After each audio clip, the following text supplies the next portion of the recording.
সকলকে নমস্কাৰ আৰু মই আছোঁ এতিয়া মোৰ জোনালী সেন্দুৰীয়ালিৰ নতুন ষ্টুডিঅ' ZG মিউজিক ষ্টুডিঅ' আৰু আপোনালোকে দেখিছে চাৰিওফালে অকল গছ, ইয়াত বিভিন্ন ধৰণৰ গছ। মই ষ্টুডিঅ'টো বনোৱাৰ আগতে গছবিলাক লগাই লৈছোঁ আৰু এই গোটেই বছৰটো আমি ঘৰৰ ফল মূল খাইছোঁ, চব্জি খাইছোঁ ষ্টুডিঅ'ৰ, আৰু এটা সম্পূৰ্ণ গ্ৰীণ পৰিৱেশ। ঘৰটো মই গ্ৰীণ ৰাখিছোঁ সেইকাৰণে যিমান পাৰি ষ্টুডিঅ'টো।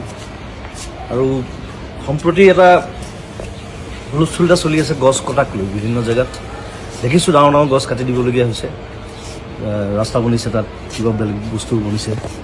গতিকে আৰু চৰকাৰে কৈছে যে আমি গছ কাটিছোঁ যদিও আমি বিভিন্ন ঠাইত গছ ৰুইছোঁ তাক বেলেঞ্চ কৰিবৰ কাৰণে। কিন্তু এতিয়া কিছুমান জেগা আছে, যেনে ৰিচেণ্টলি যিটো হুলস্থুল চলি আছে দীঘলী পুখুৰীৰ সেই পুৰণা গছখিনিক লৈ পেলাই। এতিয়া সেই গছখিনি হৈছে গোটেই দীঘলী পুখুৰীটোৰ সৌন্দৰ্য।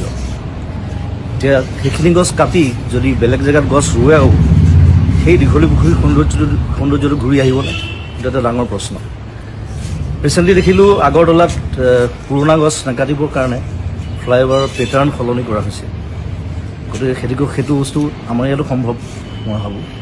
গতিকে মই চৰকাৰক আবেদন জনাইছোঁ যে যদি কিবা অপশ্যন আছে তেওঁলোকে সেই অপশ্যন গ্ৰহণ কৰক, যাতে সেই গছকেইজোপা দীঘলী পুখুৰী আমি বচাব পাৰোঁ। সেইটো মোৰ ফালৰ পৰা অনুৰোধ, সমগ্ৰ অসমবাসীৰ ফালৰ পৰা অনুৰোধ। আৰু ধন্যবাদ জনাইছোঁ সকলোকে।